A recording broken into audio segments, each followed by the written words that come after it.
Good morning and welcome to Coffee Time with Kauffman, the comfortable place to talk about women's leadership. Today, we are talking about heavy costs of disempowering leadership. But before I get into that, my name is Maria Kauffman and I'm a life coach. Today, I am drinking my usual dark roast. I am working through the last few cups of my old stock of coffee. I give credit to my commitment to this show for inspiring me to do something even better.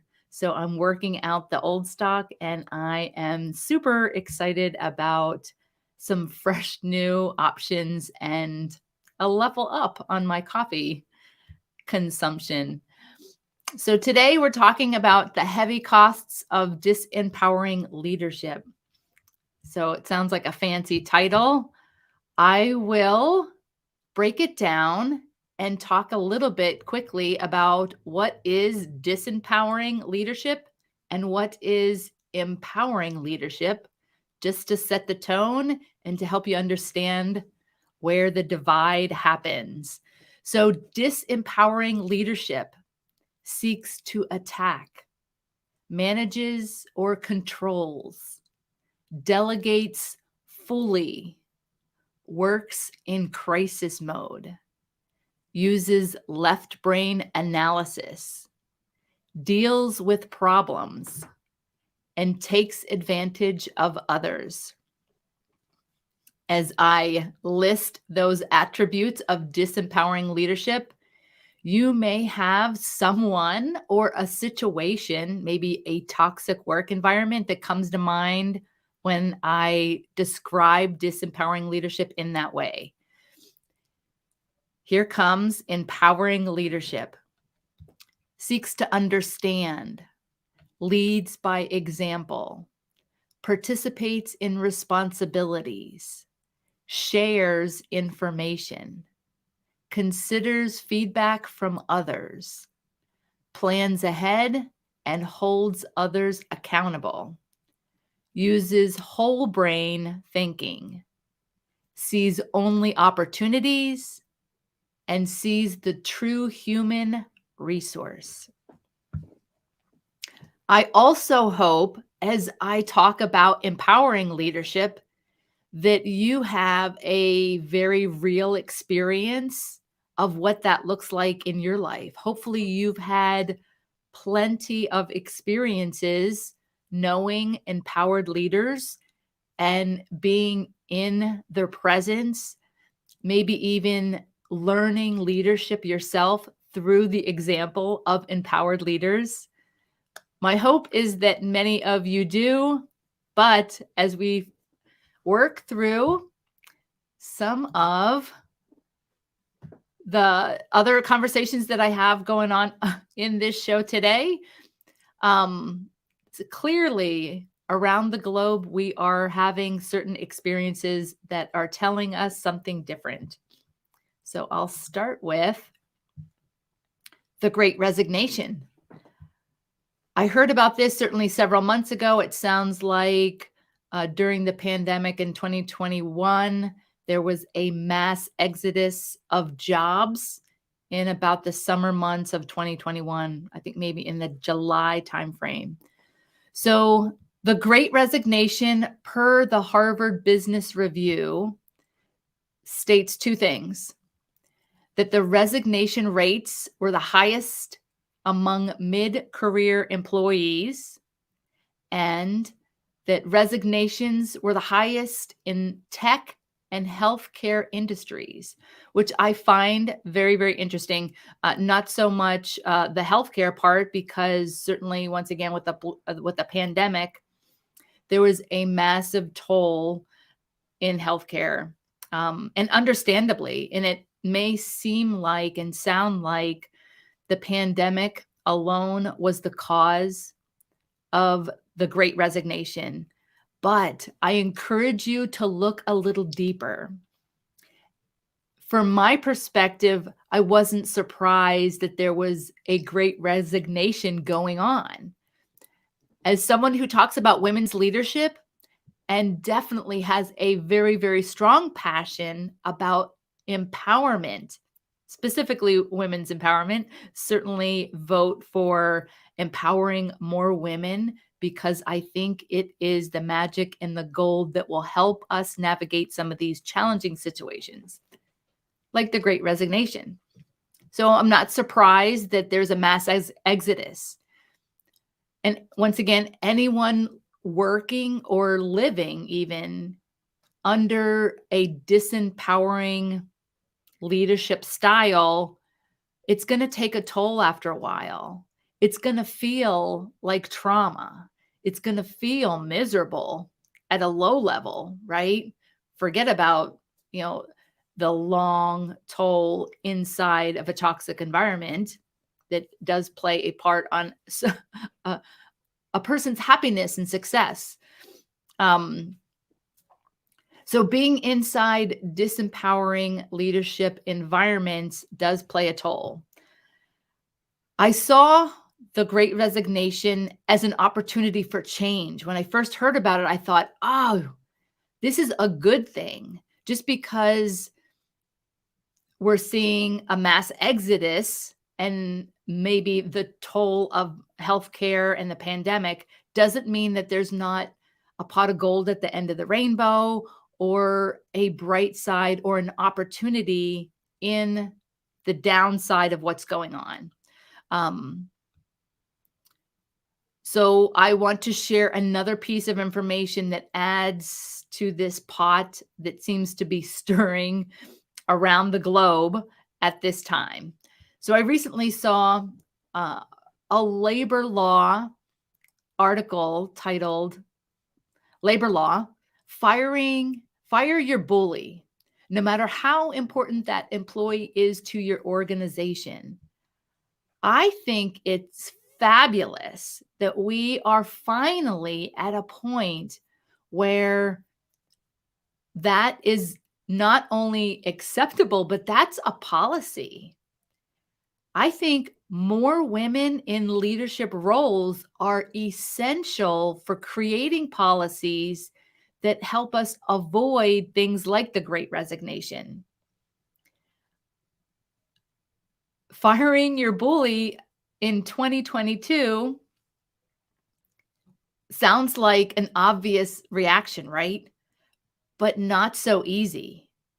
So still in today's environment, and maybe even especially in today's environment, things are pretty turbulent. So to challenge each and every one of us from a personal leadership perspective, just to ask yourself, what kind of leadership are you leading by example? Are you more of a disempowered leader or are you more of an empowered leader? Maybe the question of the decade, which leads us to Russia's war with Ukraine.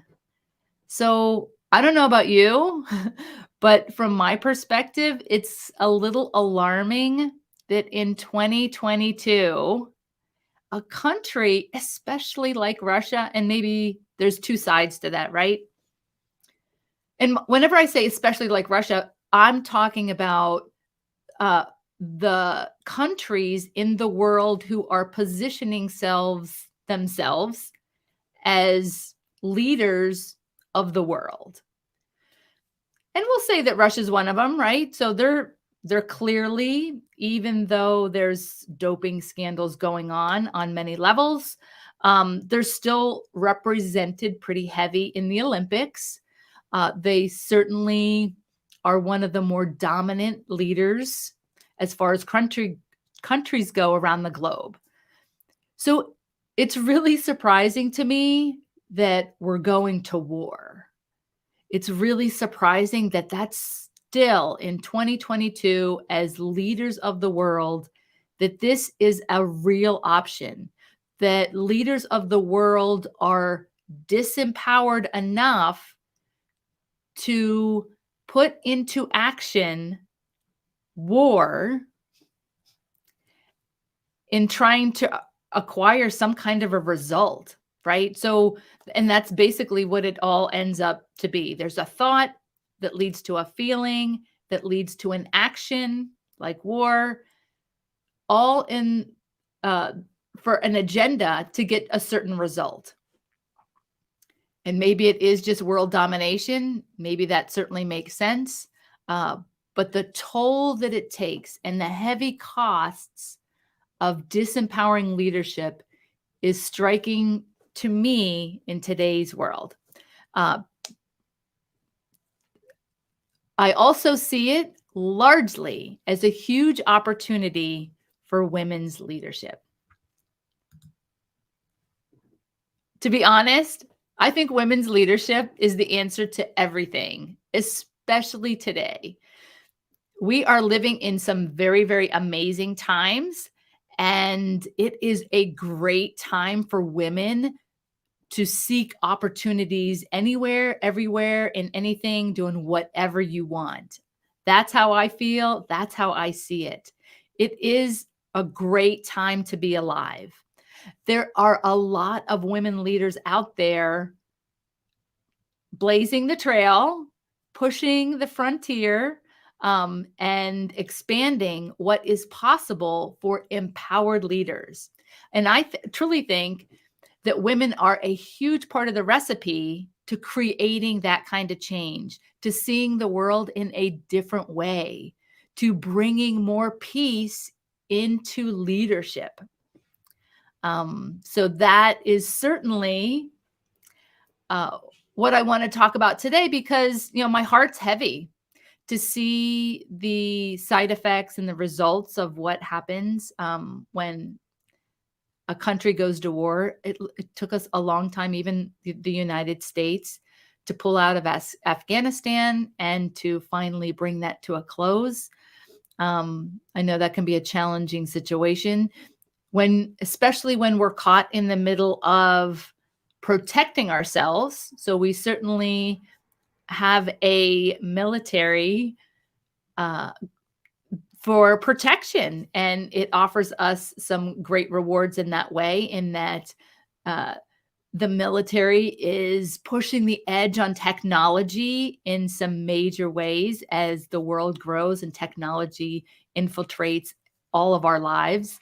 So it's vitally important, but to put that into action in a way that harms people and hurts people, everyone suffers. And on the other side of that, it also presents opportunities once again for women's leadership. And by that, I do want to make some clarifications in that women's leadership is very, very unique when it's true women's leadership. What I'd like to say is that if you've been learning leadership as a woman from the men, you may want to take some time and differentiate between style. So men and women are going to be different just by nature. Everyone is different. Absolutely everyone is different. But by bringing more women in and allowing that kind of diversity and inclusion in the world, we are going to definitely get to a point where there's less disempowering leadership and more empowering leadership. I think women's leadership is the catalyst to more empowered leadership everywhere. I think men have a lot to learn from women. I think women certainly, obviously, can learn a lot from men's leadership too, but to have the freedom to be your unique leadership style is the most important. We can dabble in this, that, and call it what we want, but in the end, the best way for me to refer to it is empowered leadership. Once again, I gave you the rundown of what empowered leadership represents. So that's what I wanted to talk about today. Once again, because my heart is heavy in that I think from not only the war on Ukraine, Russia's war on Ukraine, but also the Great Resignation, I think they're just evidence that we need new leadership. It can be inspiration for each and every one of us to find a way to discover more empowering leadership styles within ourselves, to bring that out into the world, and to create a lot more abundance and peace everywhere. So, in closing today, I'll share this quote from Winston Churchill. I think is rather appropriate from the topic of discussion, that says, "Those who can win a war well can rarely make good peace, and those who could make good peace would never win the war." It's unfortunate that we have a world that war is still a part of, but that is what we're living in. Thank you for being a part of the conversation for inspiring women's leadership. Coffee Time with Kauffman is the comfortable place to talk about women's leadership, because I am on a mission to help the world discover the truth about what women are capable of. When you are ready for your leadership mastery makeover, go to mariakaufman.com and click on Consult a Coach. Right now, I have added a new option, and I am conducting master classes on women's empowerment. So go to mariakaufman.com, and you can also look for master class, where you'll find all the details to be a part of empowering leadership. Have a great week and enjoy your adventures and journey responsibly.